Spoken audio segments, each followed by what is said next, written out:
এই যে এটা হচ্ছে, এখানে হচ্ছে অনেক কিছু কেটে ফেলানো হয়। এখানে আমি প্রথমে ভাবছিলাম এটা চাল কুমড়া গাছ, কিন্তু না, আসলে এটা চাল কুমড়া না, এটা মনে হয় শসা গাছ।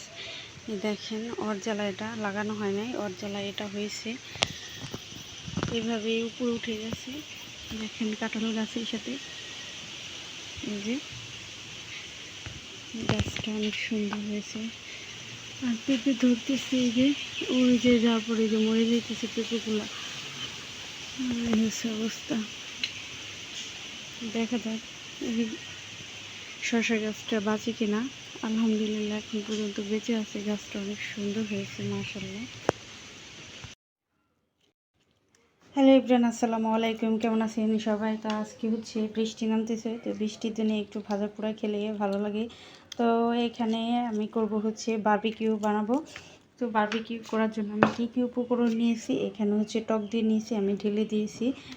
আর হচ্ছে লেবু, আর চিনি দিয়েছি, স্বাদ মতো লবণ। আর হচ্ছে এখানে হচ্ছে সরিষার তেল দেব, পরিমাণ মতো দেব। আর এখানে হচ্ছে রাঁধুনি গুঁড়া মশলা দিব, পুরোটাই দিয়ে দেবো আমি এখানে। আর দিয়ে দেবো এখানে সয়া সস পরিমাণ মতন। তো এখানে স্বাদ মতো লবণ দিয়ে এখন হচ্ছে আমি ভালো করে মেখে নেব। এটা আমি ভালো করে মাখানো হওয়ার পরে এটাকে আমি 3 থেকে 4 ঘন্টা আমি রেখে দেবো। আর হচ্ছে মাখানো হয়ে গেছে, এটাকে আমি র্যাম পেপার দিয়ে হচ্ছে এটা ঢেকে রাখবো। এই তো এটা হচ্ছে আমি ঢেকে নিয়েছি। এটা আমি 2 থেকে 3 ঘন্টা আমি এটা রেস্টে রেখে দেবো। তারপর হচ্ছে এটাকে আমরা ফ্রাই করব। ইউনিক একটা পদ্ধতিতে আমরা হচ্ছে এই যে রান্না করতেছি, চিকেন ফ্রাই করতেছি। একদম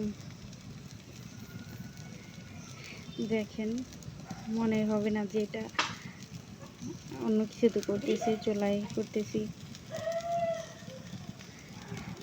চুলায় পোড়াই বারবিকিউ খেতে খুবই মজা হবে।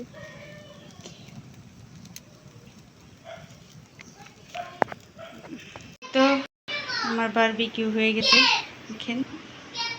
এখানে হচ্ছে কালারটা কেমন জানি দেখা যাচ্ছে, কিন্তু চমৎকার কালার হয়েছে।